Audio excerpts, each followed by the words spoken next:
Welcome to another episode of The Pipeline.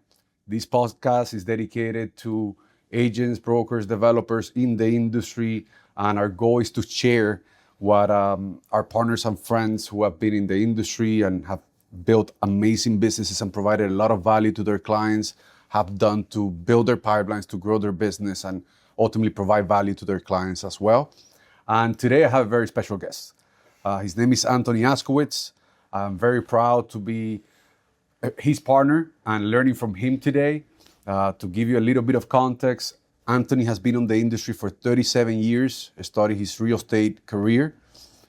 He's been an authority in the Miami market. He has been consistently hitting his goals and helping his clients. He has helped over 4,000 families find or sell and buy their homes, has owned brokerages, sold brokerages, innovated into branding, marketing, and have seen this industry change throughout the past almost 4 decades. Yeah. So it is my pleasure to have you here, Anthony. Thank you so much for joining us. Thank you. And tell a little bit about yourself when you started in real estate. What was that like for you? What was it like? Well, I was 23 years old. So that was a long time ago. 10 years. Or just 40. a little bit. But things were very different when I first got my real estate license. In fact, I got my license and I said to my father, "Hey, Dad, I got my real estate license." He says, "Oh, great. Are you going to do commercial real estate?" I said, "No, I think I'd rather do residential." I said, "I think I want more transactions." I grew up with a gentleman who was very, very good friends with my father who sold commercial real estate. But he would sell maybe one property every year. Then he would have a bad year, and then he'd have a great year. And I just didn't see myself that way. I saw myself having transaction after transaction, just going. I guess I could have done that maybe with commercial, but I saw residential as a different direction for myself. In fact, at that time, in the office that I joined, it was predominantly female. A lot of those females were divorcees or married to doctors or lawyers. It was a very different time. In fact, I was known as Tony before I was Anthony. But when I got to my first office, there was a gentleman by the name of Tony. So I said, okay, I'll switch to Anthony. So I became Anthony back in 1989. You can still call me Tony. But that was sort of the beginning. I was young. Immediately, I was good at what I was doing. I worked 7 days a week, and in a very small window, I became one of the top producers in that office of about 50 agents. So we're talking about 1989? And we're now going into 1990, yeah. Okay. So at that time, the whole industry was different. Oh, we yes. were talking about that a little bit ago. What are things that you learned that first year that weren't taught in school that you faced? What were the first challenges that you remember saying, oh, this has nothing to do with what they taught me when I did my license? Well, I will say that it's been so long from ago, but I will say this. In 1989, we did not have computers. We did not have an MLS that you can type in and have everything in front of you. We actually had books, and the book would arrive every 2 weeks. It was a thick book with all the listings inside the book. So if you had any clients, you had to immediately go to the book and look for properties. So there was a delay if something sold. The contract was basically 1 page with 3 pages underneath with this black film. I don't remember what they call it, but you write on the top and it goes all the way through. So you would rip out the contract page to hand it to your client. Things were very different. No cell phones. I had a beeper. Fax machines were just coming into, and then within a few months, we actually had our first what's called a dot matrix or computer printer, which would go. So we did have computers basically around 1990. The office had, I think, 2 or 3. I mean, we're gonna dive in deeper because you have so many stories to tell and education to provide. But you have seen the industry going from, like you said, no cell phones, beepers, no MLS, no internet, Right. no access to Correct. faster speed. Mm-hmm. You were just mentioning you had to drive to get a contract signed. Yes. So it wasn't the same level of access to be able to grow the business predictably at the time, but you always been innovative. You always been, well, first, service first, because I Right. see you're an amazing person and you give an amazing attention to detail to every conversation and to your clients. And that's what, I mean, I think that we all Thank you. that knows you see that. But that journey, right? Yes. I'm thinking, hey, what are those benchmarks or those dates in the last 37 years that you remember created a positive impact in your business, in the industry? Can you tell us a little bit about those specific moments? So I think back in 89, 90, you don't know what's coming. You have no idea. But you work with what you have, and you can do only so much. I mean, if I can go back in time to that 23-year-old and say, hey, do this. I think the things that I did back then to create my name brand, for example, a person today can do it in a much shorter period of time with different exposure, of course, with the internet, social media. You can recreate what took me years of doing with billboards, TV, trucks, everything that I did can be recreated now. And for a new agent coming into the business, it's a lot easier and different. They just have to do it, of course. If they don't do it, it doesn't matter what tools are available. But with time, because I did have to drive and it was a different time period, maybe I sold 20 or 25 homes in that time period, in the first year in business and second.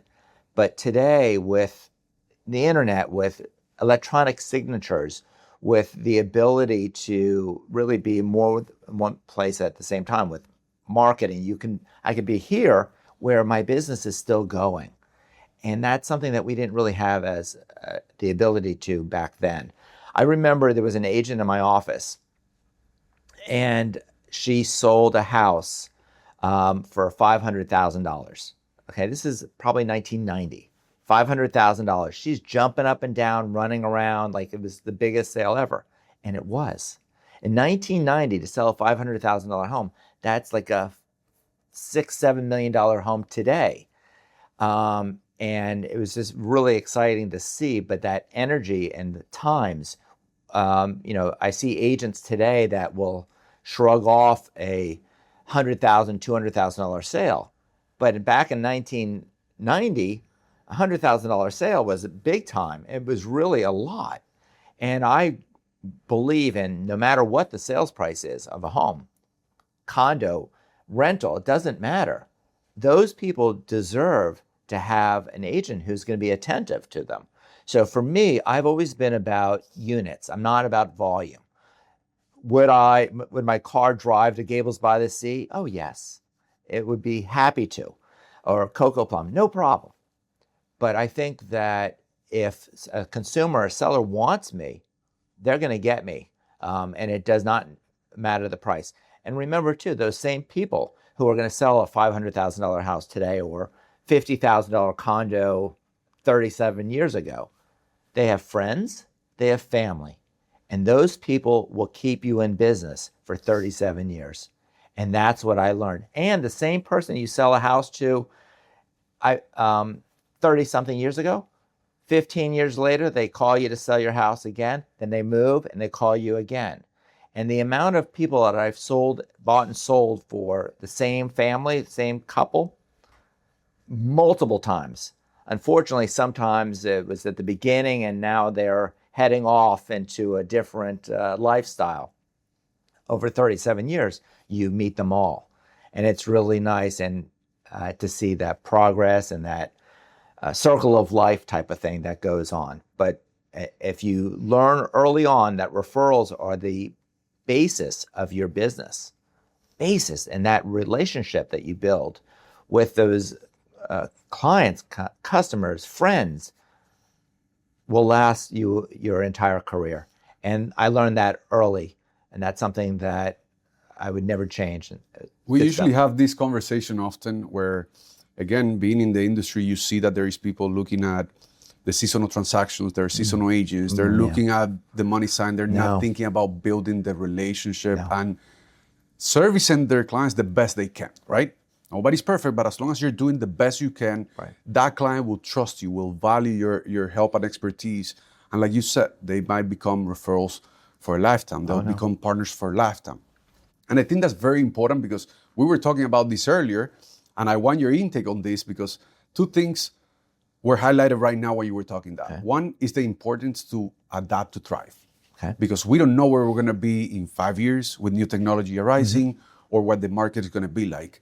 But you just said it. In 1990, a $500,000 property, today is $6-7 million. Yeah. And you're still providing a relationship and value driven to any of your clients. Now, when you're looking at the industry, when you're looking at the percentages, you were just mentioning statistics just minutes ago about agents and how many properties they sold or listed last year alone. Yeah. And that's impressive because that means that exactly what we're talking about. There's people that are looking at it as a seasonal, money driven, and there's people that are building their business, believing, delivering and helping and consulting, which is what makes the difference between a professional and somebody that's doing it as part-time or a hobby. So would you mind sharing some of those statistics? Because, Miami has 60,000 agents, real estate professionals just in Miami? Our association has 60,000, but we just merged and we are now at 93,000. And that's this South Florida Association, basically. The difference is, I think there was some stat I heard that 71% of all real estate agents did not have a transaction last year. But there's what's called the 80-20 rule. 20% of any person does a group of people, salespeople, do 80% of the business. I think the 80-20 rule was very true 30-something years ago. I think today it's more 85-15 or even 90-10. I think that 10% of the real estate agents in Miami not only have a grasp on the real estate business, they have the clientele, the business, they've spent the time to learn, educate themselves, and that they are so much more valuable to their clients because they've taken the time to do it. I think you were talking about short-term or short-sighted. I go on an appointment and I will say to the seller, when I do a good job for you, which I will, can I expect 2 referrals from you? If I ask them for it and they will say yes, they will give me at least 2 referrals. If you ask for it and you set expectations and you say, I will do this, this, and this, and we will have this incredible experience and result. The result. Will you? Because it doesn't come down to the compensation. The compensation is what it is. But the compensation or the referrals is so much greater than that one sale of that one property. The relationship that you built. So agents who are there, they come and go, oh, it's so glamorous to be a real estate agent. I set my own hours. You don't set your own hours. You don't, and if you do set your own hours, that means you're not doing. If a seller wants to sell their house, they call you, you show up at what time they're available, if you could fit it in and move around. A buyer wants to see a property. Buyers don't want to see a property when you're available. It's when they're available. And you have to accommodate them. It's after work. It's on weekends. It's so glamorous. It rains out there. It's hot out there. Understanding what you are there doing, it's so much greater. And the real estate business is ever evolving, as you mentioned. People say that, the internet is going to wipe out real estate agents. It didn't. AI is going to wipe out real estate agents. It's not. But there will be changes. There may be less agents, which is perfectly fine. We do not need 60,000 real estate agents in the Miami area. We don't. That's just a fact. But what we do need is experienced agents who know what they're doing, and those who really have the consumer's best interests at heart. And I think that makes a difference. I think that is exactly what you were referring to earlier on, where the agents that adapt, that now understand that these tools that are coming up Yes. are just tools to help them Tools. be faster, better, Yes. save time while still providing value, is what's going to make the difference. And we were talking about something that I want to span on, which is, you said it, it's like today it's easier for an agent to get all the branding within Yes. a week that may have taken me years, months to plan in the 90s. I think I right? could plug Trem right here. This is a good place for a good plug. Oh, it's a conversation, but But realistically, this is truly what can be done in months with you guys. What I'm able to do with you all is expand what I wouldn't be able to do on my own. That's truly what you guys do. I mean, back in the day, I was talking earlier, I was the first person in Miami to put my face on a real estate sign. Those signs rotted. It was so early technology, but because of the humidity, the humidity in Miami just rotted those signs. But to be the first to think of outside the box, I was actually at one real estate company for 9 months, my first company. I actually left that company because they wanted me to think inside of a box. And whatever they said went, that was it. There was no thought process. This is how you do it. And I questioned that. I questioned, why can't I have my face on a sign? Why can't I? It was a different mentality. So I did leave my first company after 9 months, and I've been with the same company now for 36 years since I left that first one. But this company that I'm with now, RE/MAX Advance Realty, allows me to think, allows me to be an entrepreneur. It allows me to think outside the box. I had a truck, buy or sell with me, use my truck for free. So people would buy or sell their home with me, and they would use my real estate truck to move their home from one home to the other.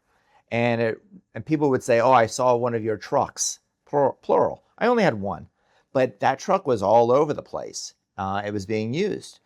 So it was a great advertising. But what happened over time, people stopped using the truck.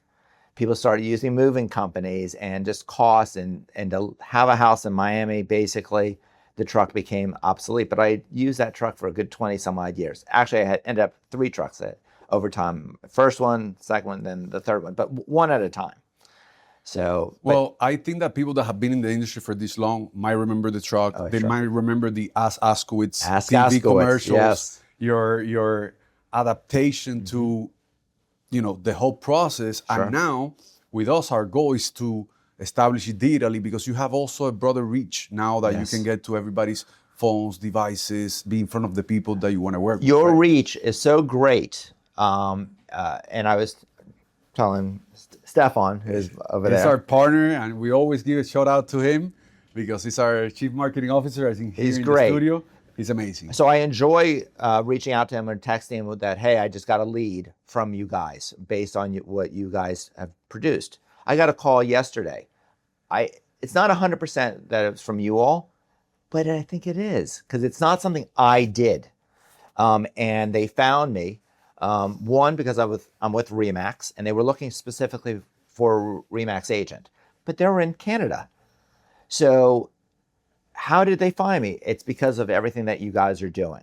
So I think that reach, I would not have found that person. And they're going to be moving to Miami, buying a condo, $1.5 million to $2 million. I think that's a good day. So it's that relocation. It's getting that information out. And you can do it another way too. You can take your properties and also expand the window of opportunity. There is a couple things that I see daily, and I think that most agents are always expecting. I mean, most agents that do not understand what it takes to be at the highest level of the industry, they always want the quick fix, right? Wow. They're like, okay, I want to be there quick. They're not looking at the long term, and it's not one or the other. What you have done through 30 years and what we do is just complements to be, to have your online brand and online infrastructure findable. Displaying your brand. And I'm telling you this because that's exactly, and we were talking about this right before we started recording, people want to be in that 1% without knowing what it takes. And you also put a great analogy because for those of you watching, Anthony was the number 3 tennis player in Florida in the 50s, the 50-year category. And I would love for you to do that analogy for our viewers. Okay. So a little over 10 years ago, I set a goal. My goal was to be in the top 10 tennis players in the state of Florida in the 50 and over division. So I went to my coach. I've been playing tennis at this point for 40 years, and I still have a coach. I've had different coaches along the way, but to me, a coach will find things that in your game that may need a little tweaking, or just someone who can help you with your business. There's no difference. Remember, real estate, in my opinion, and sports and tennis, all the same thing. You have to hone your skills. So I started working out heavier, playing more, watching what I was eating, and I started playing in tournaments, and I started winning. I was in shape. I was prepared. And I was number 3 in the state before I knew it, after winning a few tournaments. I never played number 1 and I never played number 2. But by honing my skills and doing what it took to achieve, I was top 10 in the state of Florida. Something that I'm very proud of. I stopped there because I hit my goal. I am very goal-oriented, and even in real estate too. I set a goal and I work to achieve it. And sometimes my goals are very lofty, and people will say, how are you going to achieve that goal? If I said to myself, I want to sell 1 house a month, 12, okay? Can I do that? Yes. But if I put a goal of selling 2 houses in a week, I'm going to achieve it. I'm going to push myself to do it. It's seeing what is coming and preparing for it. I don't just react today. It's about what's coming. I see the future, and I want to be in the future. I want to be relevant and in whatever I'm doing. So for the real estate agents out there, hone your skills. You need to be taking classes. A real estate coach is not the worst thing. Talking to your broker should be a really good coach. And honing your skills and figuring out how to get from here to there. I mean, one of the biggest things that I find that real estate agents don't have, they don't even have a listing packet. They have no listing packet. They have nothing when they show up on a listing appointment. Let's talk about that because before that, how many properties have you consistently been able to represent year over year? Well, last year I had 121 transactions. So this year I'll be about 150. So I'll average about 3 transactions a week this year. I do have a team, so it's not me just by myself, but I do have a great, great team. I have support for everything. The consumer seller, my sellers, want me to be there for the showings, for the negotiations, for certain things that are primo important. But the seller doesn't need me to be putting up a sign, ordering a sign, making brochures. That's not something that the seller is really wanting me to do. They want me to be there for what's important. And I'm able to be there because I have a great support team behind me. So I want to now talk about that because I do know how much your clients trust you and love working with you because you have them, you have their priorities in mind, and you negotiate for them and you try to get them the best deal possible. Yes. So what are things that sellers today in Miami need to know when they want to sell their house? Okay. What should they be aware of when working with a real estate professional? And what are the 5 mistakes that you see other listing agents do that might affect their clients? Wow. Okay. That's a 2-part question. 3. So, I'm sorry. We can repeat them. We're going to take the second part first. We're going to take the 5 mistakes that real estate agents that I see all the time. The first mistake is the photos. Oh my goodness. Close the toilet seat. Just do something, or take the photos, not with your iPhone, though the photos are getting better. Use an app and clean up the room. I mean, there's apps now that you can put in furniture. You can make the sky blue. Use it. I mean, if you take photos with your iPhone on a cloudy day, use an app and make it presentable. I think that part of the marketing of an agent is to get that house ready for sale. And the first impression of those photos, horrible. And if you expect other real estate agents to show it, that's a problem, or the consumer. With the photos, the first 8 photos have to tell everything about the house. So having 8 photos of the front of the house is no good. Front of the house is fine. If there's a beautiful backyard, if it's looking on a lake, the kitchen, certain things that are appealing. Why did that seller buy the house? So even the positioning and the order of the photos, really important. Pricing strategy, very important also. So I'll see a listing. I'll give you 2 examples. A listing will be listed for $510,000. And I'll say, what are they thinking? Obviously, this seller probably wants $500,000. Sounds like that's what they would want to do. But what they're missing is having a pricing strategy. The strategy is how does the consumer search for a home? They're going to put, if they're searching on their own, same thing as a real estate agent. A real estate agent's going to go in and type in a range. So they're going to type in 450 to 500,000. If they're asking 510, they're not being seen. They're not in that range. And if they're going to go from 500, they're going to go up to 550. At 510, now you're competing against a 550 home.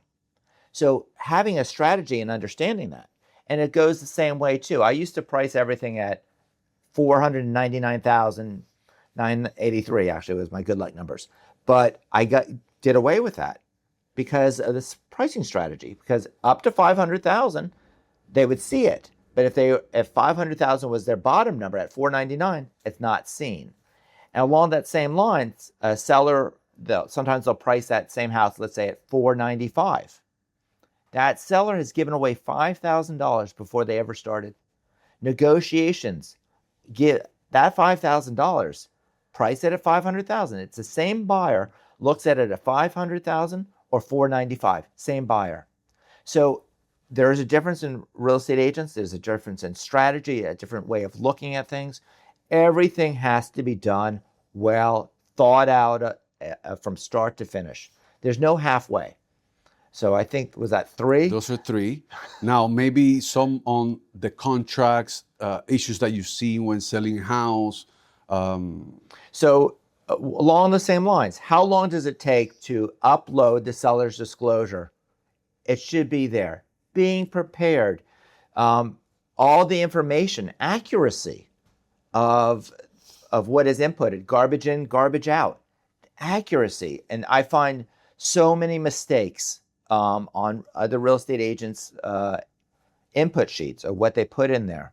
So oftentimes a home may expire, and I'll look at the input sheet and this is wrong, this is wrong, this is wrong. I mean, for example, if the house is vacant, there's no reason for a 24-hour notice on a vacant house. But if a real estate agent on Monday morning wants to show Monday afternoon and they see 24-hour notice, they're not going to call because it's not 24 hours for those who know what 24 hours means. So, but point is thinking about everything from start to finish, from A to Z. Yeah. Everything has to be thought out. There's no halfway, no partial. It has to be a system in place to make sure everything is correct. To that point, and just to reiterate, because I think those are very important topics, and it kind of translates to the build out of your brand and how you need to have a strategy for everything that you're looking to do. I mean, pictures are crucial because the way it is today, you have to upload that listing into the MLS. Yes. And then that listing gets distributed to every agent's broker sites, platforms out there, which is where consumers are today searching for. Correct. Online. So if you don't have that first impression high, they're not even going to click on the property to even try to schedule an appointment. Correct. So you lost the listing before you even posted it or showed it. Then the pricing structure, I agree with you. I mean, you have so much experience listing homes. And we're going to talk about the markets and how you see the condition of this market now. But that was the second one. And the third you mentioned was the 24-hour notice. The information. The information. Information to put in. Okay, perfect. Now, if I'm a seller today, Yes. right, and you do all these five Call me. things, I will. But if I'm a seller today and I want to list my house, how can you help me get it done sooner rather than later? So the first question out of my mouth was, what are your goals? Right. What are your goals? I will work with your goals. If your goal is to sell it quickly, then we have to have a strategy for it. If you have more time, we have a strategy for that. Everything is based on you. But then the question of expectations. What is expected? What does the consumer sell it? What do they actually hear? So it's all goes together. You as an agent ask the question, what is your time frame? What is your goals? Why are you selling? Where are you moving to? Do you need help relocating to another area? I mean, finding an agent on the other end is something that we can also do. So it's having a strategy, once again, from start to finish. Listen first to console Yes. later, and then Correct. define the right strategy from A to C to help Correct. that person. Because there's many different scenarios, especially in our market. There might be yes. people that want to sell because maybe they want to downsize. Yes. Maybe they want to upgrade. Maybe they're moving and relocating or buying Divorce, a new condo, death, divorce. everything. So there is every Yes. situation Yes. possible. So you analyze each case individually, and then you Yes. present the best strategy Correct. and option for it. But I also explain the strategy. It's not just, oh, do it this way. Right. It's you explain why this is a strategy. So I think that's also part of my job is advisory. It's also, it's this is why we do this. As I mentioned with the pricing strategy, explaining why you price it this way. Why do we do what we do? It's based on your needs and your wants and your desires and goals. So, Anthony, let's switch it a little bit to how you see the market behaving. Where do you see the market going? You help us understand what it was like in 1990, price point wise. But how do you see the market behaving in Palmetto Bay, Color Bay, Kendall area, Pinecrest, which are areas that you know very well? You help so many families in those markets. How do you see that market behaving right now? I think they're very stable areas in many ways. I think that the consumer sellers happen to think that their houses are always worth more than they are. I ask oftentimes before I go on that appointment, how much do you think your house is worth? I always ask because I kind of want to know what I'm up against or what I'm going to be dealing with. It's so much more fun when they tell me a price and it's actually worth more. That is so much fun. But it's when we're right on the same, that's easy. But when the sellers expect so much more for the house than what it is, that's a problem. And then as an agent has to make a decision, even to take that listing or not to take the listing. There's a saying in real estate, it's best to be the firstborn, second spouse, and third realtor. They all get the benefits. So that third realtor, the first two fought with the seller about price and everything, and then that third one just comes right in and boom. I think it's setting expectations and talking to the seller. Sometimes I choose to be not the first agent. If the seller's expectations are not in line with the market, I'm not going to get referrals from them. They're not going to be happy with me. In fact, they may even say something negative. I don't want that. My name is very valuable to me, and the likeness and I'm not the McDonald's arches, I don't have to protect that, but I have to protect my name. It's what I have. So I think you have to make choices in your business. What is the most important thing with the seller? But it's expectations. That is so important, that topic, because you don't have to get everybody's business. Oh, no. If it's not the right business. Correct. And I feel like people will appreciate more if they're not the right person or you cannot help them, that you tell them. Because once they go through spending the time or the money, or they go through the frustrations that you could have saved and advised against, they're going to value your honesty in that initial consultation. And again, you're saving yourself, protecting your values and what you believe in by not taking that listing or taking that business if it's not aligned with the market, the expectations, or the goals of that given client. Having a sign on a property for 6 months, 8 months, no. The neighbors see it also. And usually that happens because all those 5 steps were Correct. met, the expectations weren't consulted correctly, and then there wasn't the right strategy in place. A seller who's motivated or has a reason to sell is a seller who will do the best. If they price it correctly at the beginning, they're going to be so much better off than by chasing the market down if that's what they end up doing.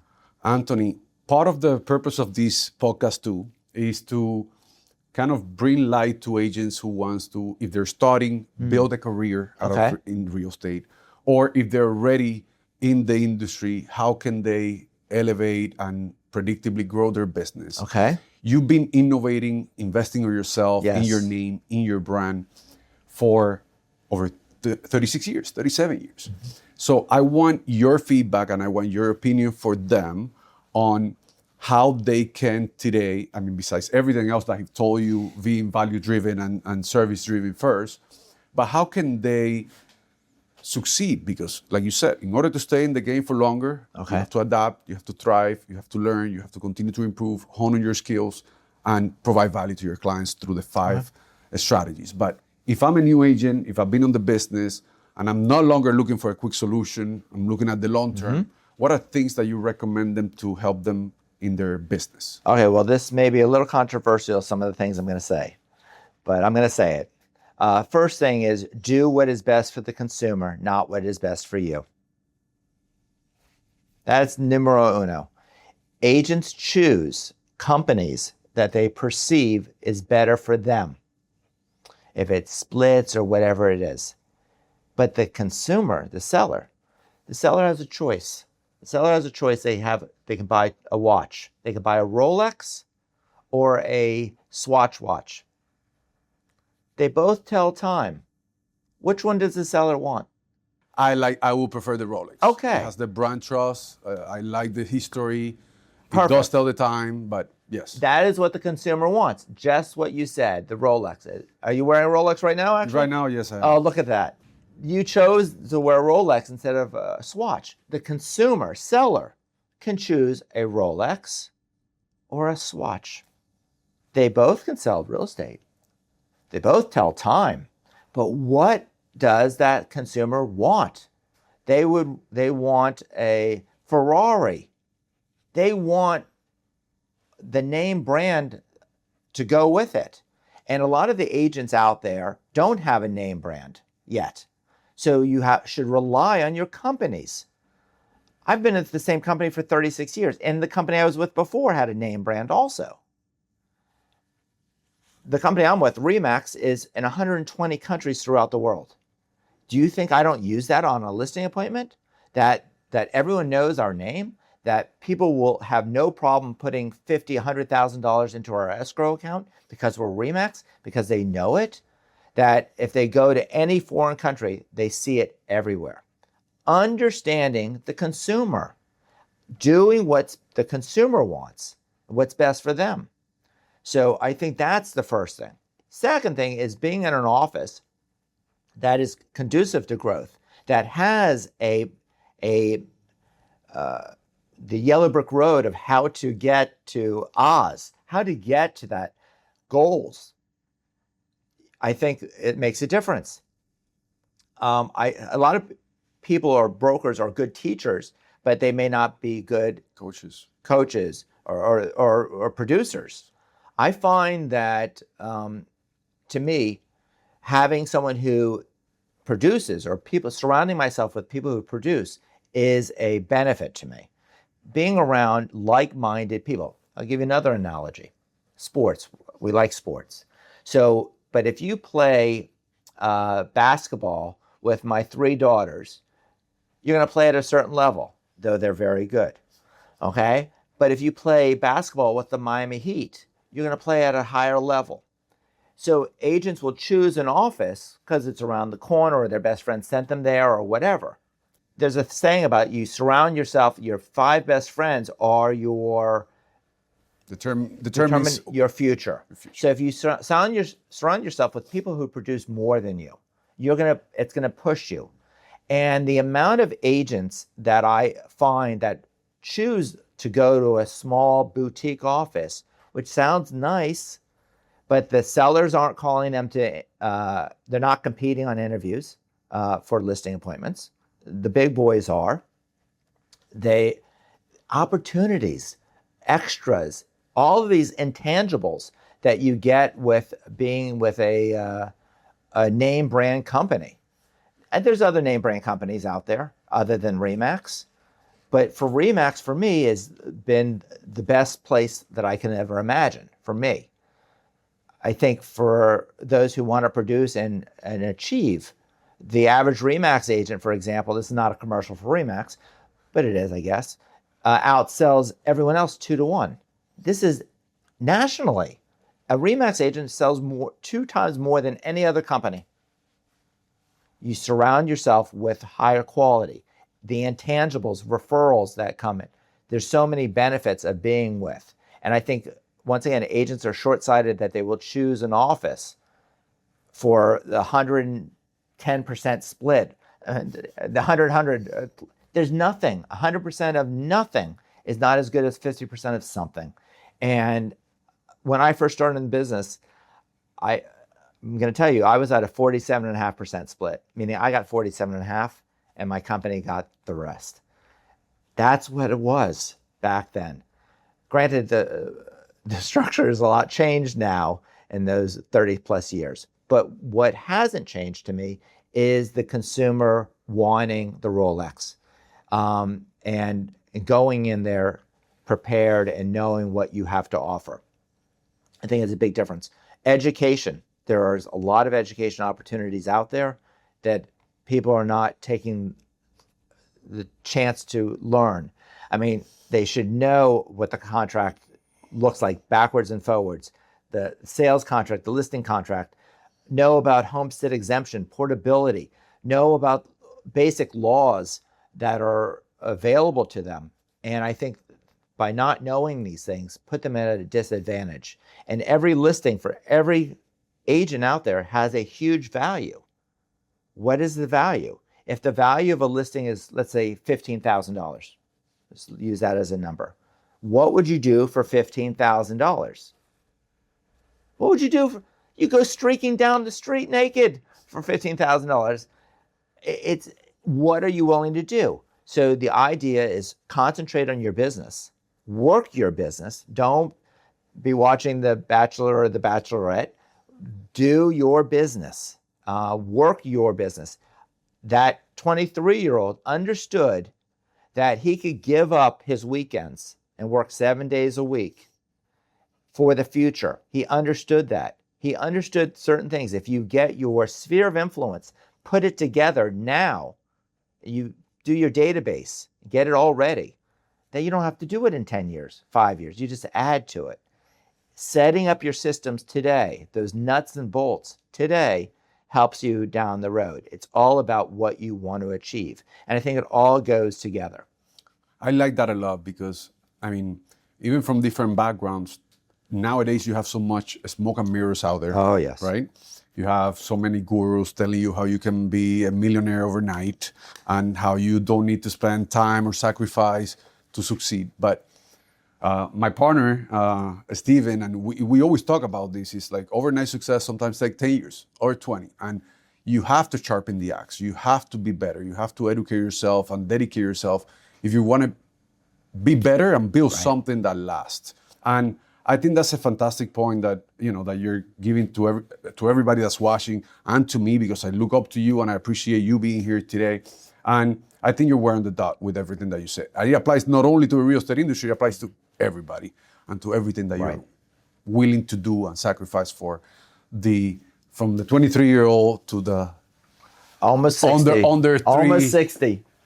That's how you get to your goals. That's how you set your goals, you make a plan, you make a strategy, and you work hard for it. Right. And then you choose the right systems, you choose the right partners, and that allows to grow.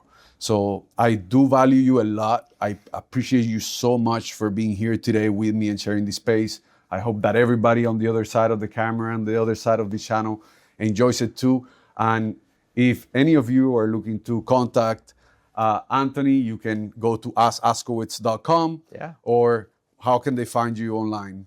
Well, you could follow me at Anthony Askowitz on Instagram, Facebook, and you're welcome to call me at any time, 305-807-9079. There you have it. You can text me if you have questions, or I have nothing but wanting to help out there. Anthony has so much knowledge that I really hope that you join us again. Oh, sure. We have another conversation to provide more information, because I mean, it's amazing to have you here. Anytime. So we have a couple more things to do. So for now, for the pipeline, we'll see you on the other side.